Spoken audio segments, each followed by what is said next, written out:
오늘 하나님 말씀은 누가복음 13장의 말씀으로 은혜를 나누고 싶습니다. 3절 말씀에 보면 이러한 말씀이 기록되어져 있습니다. 쉬운 성경입니다. 너희도 회개하지 않으면 이와 같이 망할 것이다. 이렇게 말씀을 하고 있습니다. 회개하지 않으면 망할 것이다. 회개해야 자기의 잘못을 하나님께서 용서해 주실 것이다. 이 말씀을 하고 있습니다. 회개하면 딱 떠오르는 말씀이 복음서 서두에 나오는 내용의 말씀이 가장 먼저 생각이 납니다. 누가복음 3장 8절에 이렇게 기록되어져 있습니다.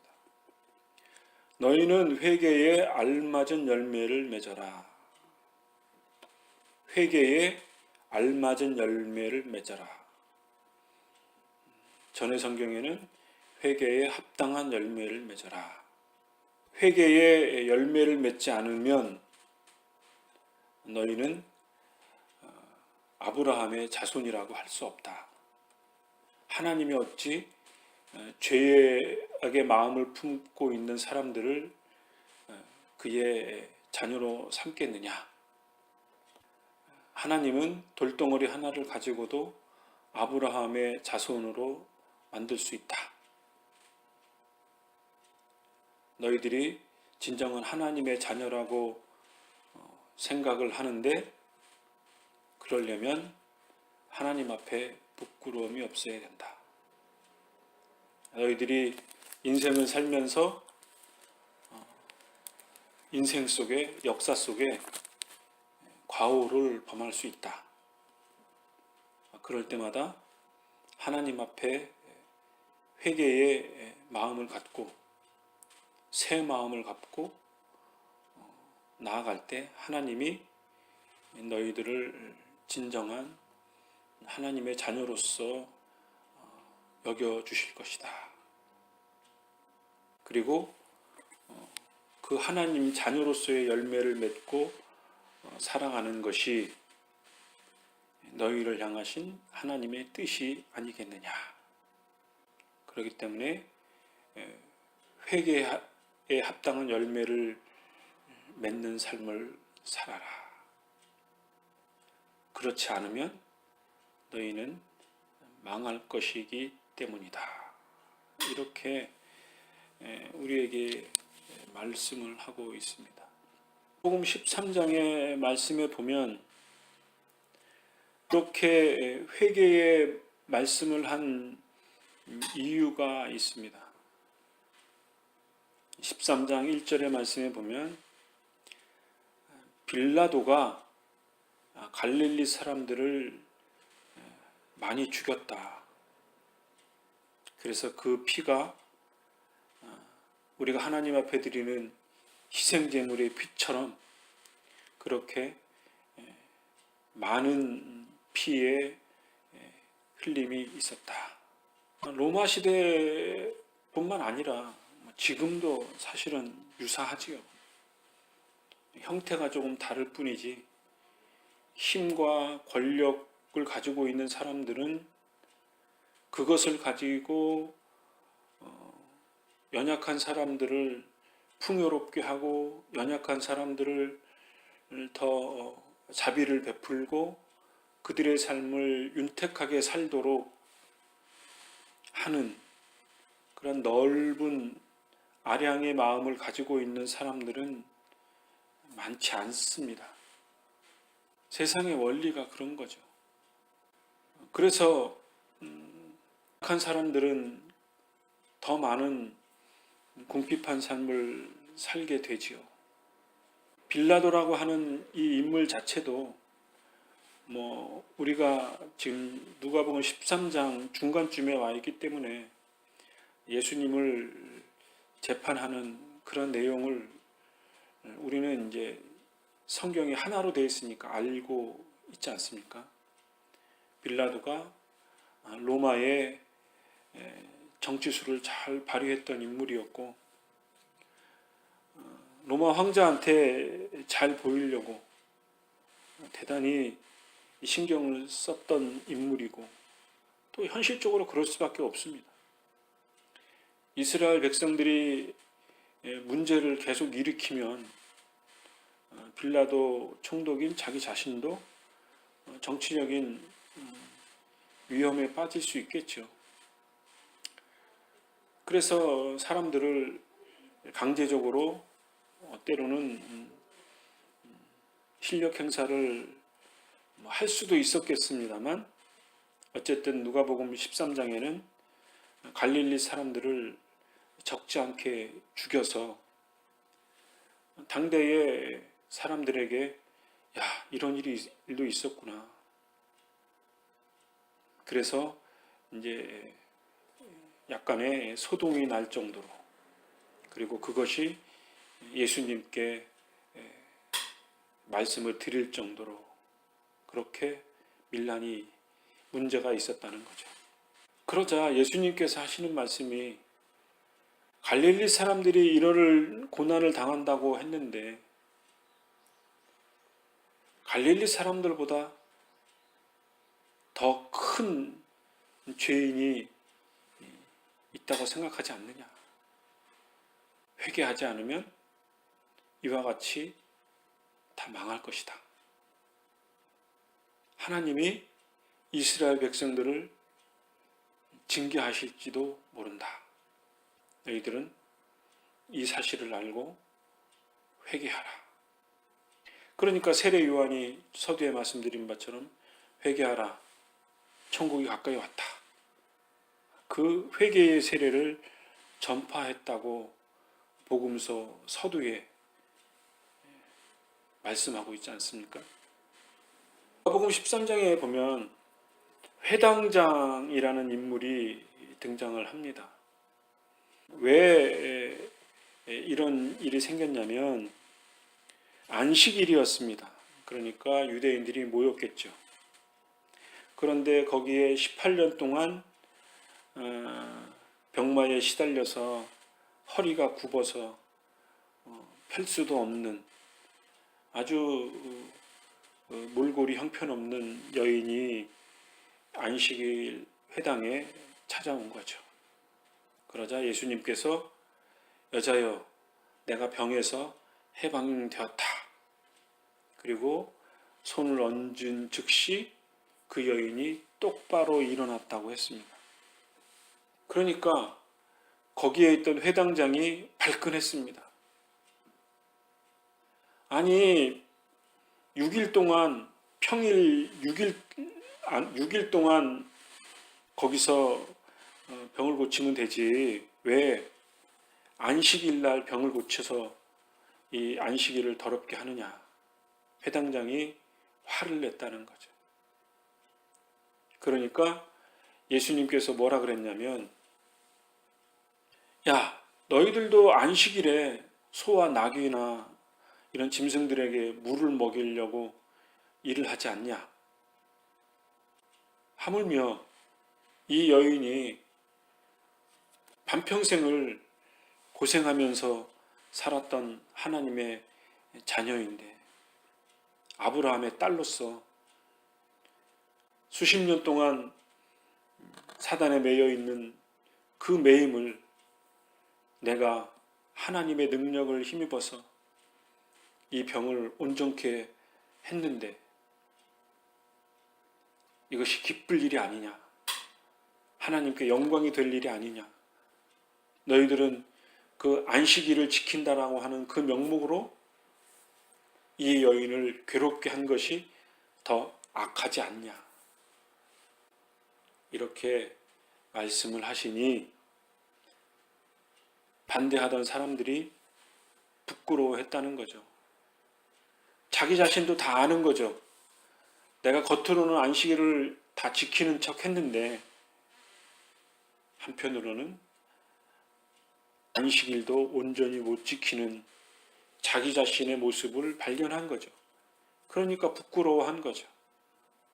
그리고 어떤 사람들은 예수님께서 그 병자를 고치신 그 은혜의 행위로 말미암아 하나님을 찬양하고 그 여인과 함께 기뻐했다는 거죠. 또 한 부류는 바리새파 사람들에 관한 말씀이 기록되어져 있습니다. 바리새파는 뭐 전주에도 저전주에도 잠깐 말씀을 드린 바처럼 외식하는 사람이었고 거칠의 사람이었고 다른 사람들의 이목이 중요한 사람이었고, 그런데 이 바리새파 사람들을 향해서 예수님이 뭐라고 했냐면 여우라 이렇게 표현을 했습니다. 그러면서 하시는 말씀이 오늘과 내일은 내가 마귀를 쫓아내고 병을 고칠 것이고 3일째 되는 날에는 내 일을 이룰 것이다. 이 말씀을 하는 거죠. 그러니까 오늘과 내일 예수님이 살아있는 동안에는 사람들을 자유케 하고 복음을 증거하고 은혜의 해를 선포하고 기뻐하고 즐거워하고 병자는 치유받고 진리의 말씀을 듣고 기뻐한다. 그리고 마지막 3일 내는 내 본래의 뜻을 이룰 것이다. 이 말을 하는 거죠. 그러면서 한 가지의 예를 들기를 암탉이 병아리를 품에 안듯이 하나님께서 하나님의 백성들을 품에 안으시는데 너희들은 그것을 원치 않는다.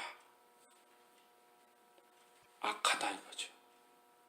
바리새인들이 그렇게 추구하는 그 거칠애가 하나님 앞에 악하다. 회당장이 여겼던 그 안식일 준수, 그것이 한편으로는 거룩하고 의로운 면이 있지만 그들의 내면 속에 있는 악한 모습이 예수님 앞에, 하나님 앞에 드러나는 악함이 공존한다. 그리고 이러한 것들에 대해서 회개하라.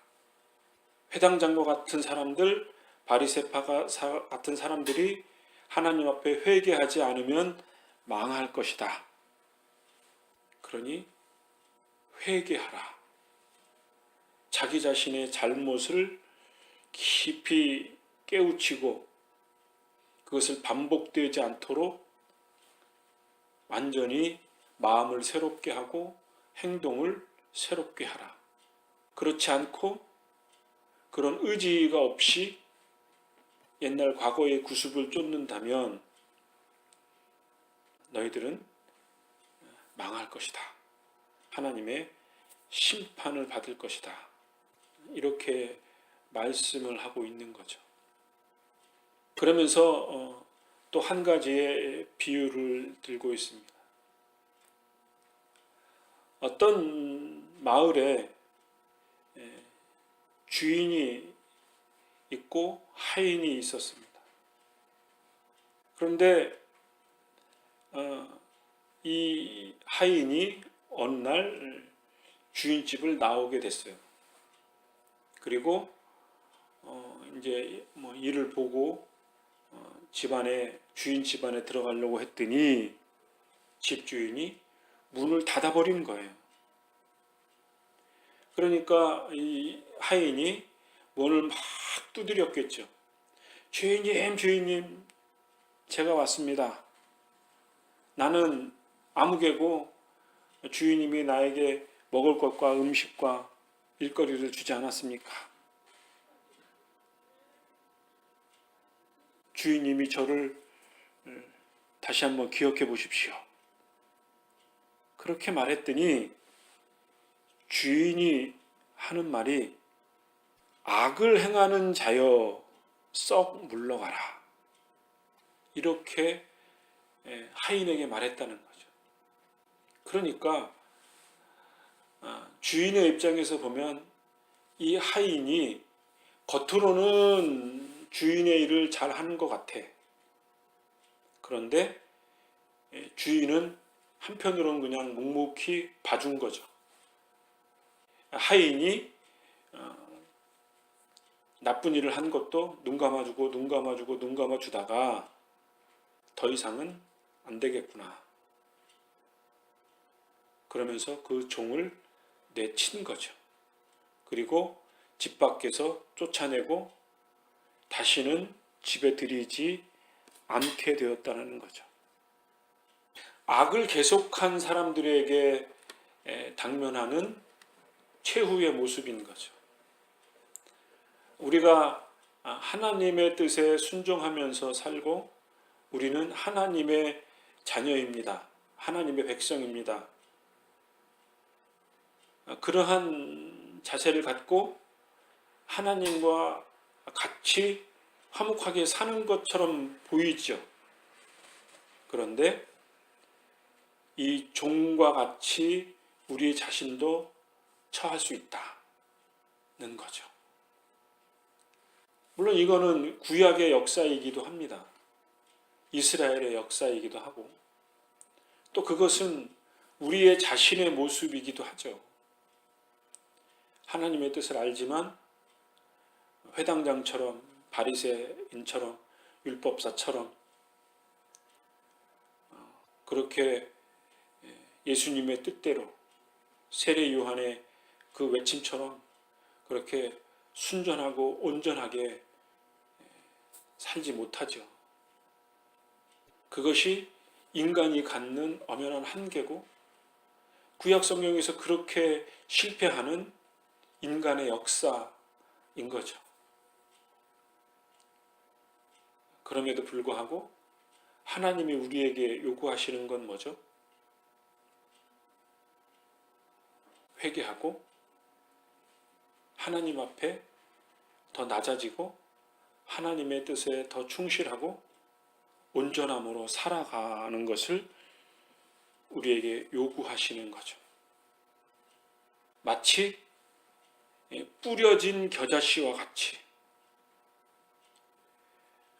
밀가루 서말 속에 들어가 있는 누룩과 같이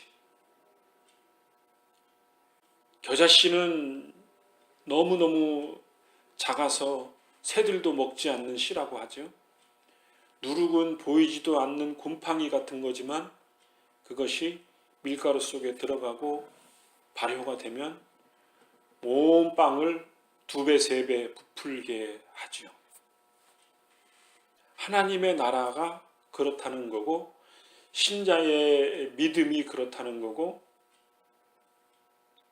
우리의 삶의 모습 또한 그렇게 되어야 한다는 거죠. 마치 뿌려진 겨자씨처럼 밀가루 속에 들어가 있는 누룩과 같이 우리에게 살아있는 믿음의 씨, 순종의 씨, 하나님을 사랑하는 그 마음의 씨, 그것이 적당한 때가 되면 열매가 되고 발효가 되고 그래서 그 사명을 다하듯이